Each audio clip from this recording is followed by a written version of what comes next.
సంవత్సరాల తరబడి ఎన్ని మందులు వాడినా మీ మోకాల నొప్పులు తగ్గట్లేదా? ప్రాణ పెయిన్ క్లినిక్ లో అత్యాధునిక చికిత్స. హలో మియన్ కశ్యప్ గారు. హలో నాగరాజ్ గారు. కోపానికి పగకి మధ్య ఉన్న తేడా ఏంటండి? అబ్బో, ఎందుకంటే చాలామందిని చూస్తూ ఉంటాం మనం. నాకు తెలిసి కొంతమంది పగని పెంచుకుంటూ ఉండి మనుషులను దూరం చేసుకుంటూ ఉంటారు. కోపంతో ఒక 1 hour 2 hours లేదంటే కొంతమంది నెలల తరబడి అట్లా కొద్దిగా మెయింటైన్ చేస్తారు. అది కోపం అంతవరకు ఉంటుంది. కానీ అలా అని కాకుండా రియాలిటీలోకి వస్తే అంటే ఇది కోపం, ఇది పగ అని చెప్పడానికి ఆ డిఫరెన్స్ని ఏ విధంగా తీసుకోవాలంటారు? ఏ విధంగా ఉంటుంది అసలు? ఉంటుంది. రెండు చాలా డిఫరెంట్ అండి. కోపం వేరు, పగ వేరు. కోపం అనేది మన రూల్స్ బ్రేక్ అయినప్పుడు వచ్చే ఫీలింగ్ని కోపం అంటాం. రూల్స్ అంటే ఇప్పుడు ట్రాఫిక్లో కొన్ని రూల్స్ ఉన్నాయి. రెడ్ లైట్ ఆగాలి, గ్రీన్ లైట్ వెళ్ళాలి కదా.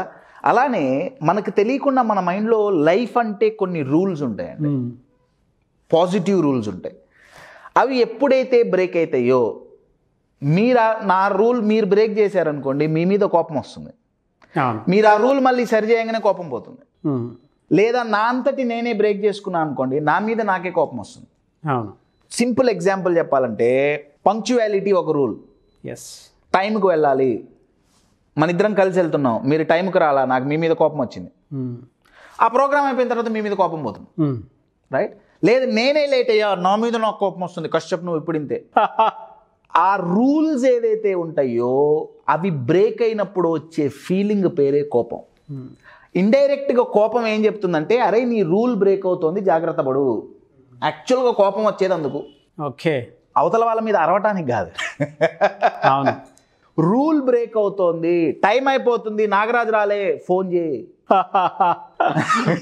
ఒక ఎగ్జాంపుల్ చెప్తున్నా. అదే సో కోపం ఎందుకు వస్తుందంటే రూల్ బ్రేక్ అవుతోంది, జాగ్రత్త పడు. అయితే పగ ఏమవుతుందంటే అదేదో ఒక్క రూల్ బ్రేక్ అవటం కాదండి. జీవితం అంటే ఒక బ్లూ ప్రింట్, ఒక పెద్ద విజువల్ వాళ్ళ మైండ్లో ఉంటుంది. ఆ విజువల్ అంతా బ్రేక్ అయిపోతుంది. అప్పుడు ఆ పగ అనే ఫీలింగ్ జనరేట్ అవుతుందండి. కోపంలో ఏంటంటే ఒక రూల్ బ్రేక్ అయింది, మళ్ళీ రీకన్స్ట్రక్ట్ చేసుకోవచ్చు. అందుకే ఆ కోపం కొంచెం సేపు ఉంటుంది, లేదా కొన్ని రోజులు ఉంటుంది, పోతుంది. పగ చాలా దూరం, చాలా రోజులు ఉండటానికి కారణం ఏంటంటే వాళ్ళ మైండ్లో ఏం నడుస్తుందంటే, ఇక నా జీవితం ఎప్పటికీ మళ్ళీ బాగుపడదు, నేను ఎంతో ఎక్స్పెక్ట్ చేశాను నా లైఫ్లో, ఈ వ్యక్తి కారణంగా అదంతా పోయింది, సో అతనికి కూడా పోగొడతా. ఎప్పుడైతే నాది మొత్తం పోయింది అన్న ఫీలింగ్ ఎప్పుడైతే కలుగుతుందో అప్పుడు ఆ పగ అనేది వస్తుంది. ఎవరికైతే పగ ఉంటుందో వాళ్ళతో మీరు కూర్చుంటే, వాళ్ళు చెప్పిందంతా వింటే వాళ్ళ జీవితంలో ఎంతో లాస్ అయినట్టుగా ఉంటుంది. నో డౌట్ ఉంటుందండి. వాళ్ళ జీవితం చిన్నా భిన్నం అయిపోయింది ఒక వ్యక్తి చేసిన పని వల్ల, నేను కాదనట్లా. అయితే నాకు ఒక హయ్యర్ గోల్ లేకపోవటం వల్ల పగ అనే చిన్నదాన్ని పట్టుకొని నేను తిరుగుతుంటాను. అమెరికా వాళ్ళు జపాన్ మీద ఆటం బాంబు వేశారు కదా, హిరోషిమా నాగాసాకి. జపాన్ ఒకప్పుడు అడుక్కుంది, అమెరికా చేతుల్లో బానిసగా బతికింది. అంత డామినేట్ చేశారు అమెరికా వాళ్ళు. ఏది ఇప్పుడు ఏమనండి జపాన్ మీద చూస్తా, వాళ్ళు పగ సాధించారా? ఇంకెప్పుడు నా దేశం మీద అణుబాంబు పడటానికి వీల్లేదు. వీళ్ళు వెయ్యాలన్న ఆలోచన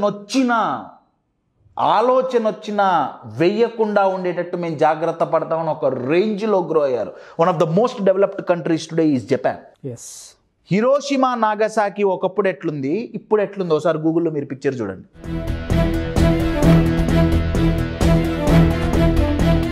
జపాన్ గనక పగబట్టి ఉంటే మ్యాక్సిమం అమెరికా మీద ఇంకో బాంబు పడేది. ఈరోజు ప్రపంచ పట్టణంలో 2 దేశాలు మిస్ అయ్యాయి, ఒకటి జపాన్, ఒకటి America. One of the most developed countries. Japan పగబట్టల. అమెరికా మీద ఏం ప్రేమేం లేదు వాళ్ళకి, కానీ వాళ్ళ లైఫ్ను మాత్రం పాడు చేసుకోలే. నా తపనదండి. ఎవరైతే పగబడతారో వాళ్ళు ఏమంటున్నారు, అవతల వాళ్ళ జీవితాన్ని నేను నాశనం చేస్తా. యాక్చువల్గా నీ జీవితం లాస్ అవుతుంది కంప్లీట్గా. అబ్సల్యూట్లీ వెనక్కి తిరిగి చూసుకుంటే ఏం లేదు సార్. ఏం లేదు. దీని మీద ఒక పెద్ద రీసెర్చ్ జరిగింది. రివెంజ్ మెంటాలిటీతో ఉన్న వాళ్ళు వాళ్ళ రివెంజ్ తీర్చుకున్నా కానీ 99.99% people they were not happy అండి. స్టాట్స్ చెప్తున్నాయి. రివెంజ్ తీర్చుకున్న తర్వాత గురించి మాట్లాడుతున్నాను నేను. అవును, అర్థమవుతుందా? ఎందుకంటే తీర్చుకున్న తర్వాత ఓకే, ఇప్పుడు లైఫ్లో ఇక పర్పస్ లేదు. లేదు. నేను రివెంజ్ తీర్చుకుందామని నేను 10 సంవత్సరాలు కష్టపడ్డా, చాలా హార్డ్ వర్క్ చేశా రివెంజ్ కోసం. నేను ఇప్పుడు రివెంజ్ అయిపోయింది, ఇప్పుడు ఏం చేయాలి? నా జీవితం ఏమైంది? No purpose. అవతల వాళ్ళు నా జీవితాన్ని పాడు చేశారని నేను పగ పెంచుకున్నానే, రైట్? మరి ఇప్పుడు నా జీవితాన్ని నేను పాడు చేసుకోలేదా? నా మీద నాకెంత పగ ఉండాలి? ఎవరికైనా కోపం షార్ట్ టర్మ్ అండి. రూల్ బ్రేక్ అయినప్పుడు వచ్చే ఫీలింగ్ కోపం. ఎస్. పగ ఏంటంటే నాది జీవితం అంతా అయిపోయింది అనుకున్న ఒక ఇల్యూజన్లో వచ్చే ఫీలింగ్ అది. నాకు మీరు చెప్తుంటే 2 బిగ్ ఎగ్జాంపుల్ అనుకుంటాను. ఐ థింక్ అదే. పర్లేదు చెప్పండి. టెర్రరిస్టులు ఉంటారు కదండి, టెర్రరిస్టులు స్లీపర్ సెల్స్ ఉంటారు. పర్పస్ ఏం ఉండదు, నాశనం మాత్రం చేయాలనుకుంటారు అంతే. పర్పస్ ఏం ఉండదు అంతే. అంటే సొసైటీకి హాని చేసే టైప్ అనమాట అది. అవునండి. పగ అనేది సొసైటీకి ఎప్పుడు హాని. అవును, వెరీ పవర్ఫుల్ థింగ్. అవును, మీరు చెప్పిన దాని ప్రకారం నాకు ఆ విజువల్ వచ్చిందనమాట. అది ఎప్పుడు సొసైటీకి హానికరంగానే ఉంటుంది. అవును. కోపం ఎప్పుడు అది పర్సనల్. అవునండి, వెరీ పవర్ఫుల్ డిస్టింక్షన్. రెండు హానే, బట్ ఇది టెంపరీ, ఇది పర్మనెంట్. ఇది అవునండి. బట్ ఈ పగ వల్ల సొసైటీకి లాస్ ఉంటుంది. అవును. ఈ కోపం వల్ల పర్సనల్, అంటే మనకు ఉండేటువంటి ఇంట్లో వాళ్ళ మీద తప్ప అది బయటికి ఎక్కడికి వెళ్ళదు. మీరు చెప్తుంటే అది గుర్తొచ్చింది నాకు. కొంతమంది పగతోటి ఉంటారు కదా, నాశనం చేసేద్దామని పర్పస్ ఏ ఉండదు, అదే పర్పస్, అదే జీవితం. అలా ఎవరికైతే హయ్యర్ గోల్ లేదో వాళ్ళు పగబడుతుంటారండి. కానీ ఎవరికైతే హయ్యర్ గోల్, కొన్ని 100,000 ఎగ్జాంపుల్స్ చెప్పచ్చండి. జీవితాలు నాశనం అయిపోయినాయి కానీ వాళ్ళు పగబట్టల, వాళ్ళు ఒక రేంజ్కి వెళ్ళిపోయారు. అవును.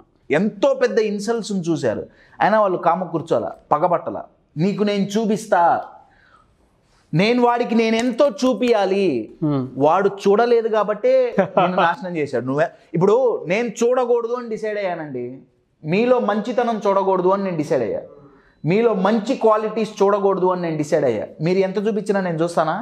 డెఫినెట్గా నేను చూడను, ఎందుకంటే నేను చూడకూడదని డిసైడ్ అయ్యా. మీరు ఎంత పగ తీర్చుకోవాలని చూస్తుంటే నాకు అప్పుడు అంత ఆనందంగా ఉంటుంది. నాకు కావాల్సిందే, మీరు డిస్ట్రాయ్ అవ్వడమే నాకు కావాలి. In short my dear friends, in short, ఒక బలహీన మనస్తత్వం ఉన్న వ్యక్తి పగబడతాడు. Is a mentally weak guy, పగబడతాడు. బలవంతుడు క్షమించి వదిలేస్తాడు. అవును. ఎరగడే బలహీనుడు పగబడతాడు, బలవంతుడు క్షమిస్తాడు. చేశాడు, నా పని నేను చేసుకుంటా. కానీ ఒక ఇమోషనల్ ఇంటెలిజెంట్ పర్సన్ అండి, ఒక ఇమోషనల్లీ ఇంటెలిజెంట్ పర్సన్ అసలు వాడి మైండ్లోకి ఎక్కించుకోడు. ఎందుకంటే వాడి గోల్ చాలా హయ్యర్ లెవెల్లో. ఇంకోసారి ఇటువంటివి జరగకుండా జాగ్రత్త పడతాడు. అవును. ఎందుకంటే he is intelligent but not emotional అండి. You're getting it? ఆ ఇమోషనల్ మెచ్యూరిటీ, మీరు వాళ్ళని మేధావి అంటారా ఏమంటారో మీ ఇష్టం, కానీ ఎవరికైతే ఇమోషనల్ ఇంటెలిజెన్స్ ఉంటుందో, ఎవరికైతే ఇమోషనల్ మెచ్యూరిటీ ఉంటుందో వాళ్ళకు ఒక హయ్యర్ లెవెల్ గోల్ ఉంటుందండి. ఆ గోల్ రీచ్ అవ్వటానికి ఇటువంటి మధ్యలో ఎన్నొచ్చినా అసలు చూడరు, పక్కన పెట్టేసి వెళ్ళిపోతారు అంతే. అవును. చాలా బాగా చెప్పారండి. డిఫరెన్స్ బాగుంది. నిజంగా బలహీనుడే పగపడతాడు. అవును. పెద్ద పర్పస్ ఏమి ఉండదు. అవును. బలవంతుడు క్షమించి వదిలేస్తాడు. ఒక మేధావి నిజంగా పట్టించుకోరు. అవును, పట్టించుకో. వాళ్ళ పర్పస్ ఉంటుంది, వాళ్ళ లెవెల్ ఆఫ్ నాలెడ్జ్ కానివ్వండి, వాళ్ళు కానివ్వండి వేరేలా ఉంటారు. అవును. వాళ్ళు ఓన్లీ వాళ్ళ గోల్నే పట్టించుకుంటారు. అవునవును. ఇంకేం పట్టించుకోరు. ఫెంటాస్టిక్ కశ్యప్ గారు. Thank you so much. Suman టీవీలో మీ పర్సనల్ అండ్ బిజినెస్ ప్రమోషన్స్ కోసం కింది నెంబర్కి కాంటాక్ట్ చేయండి.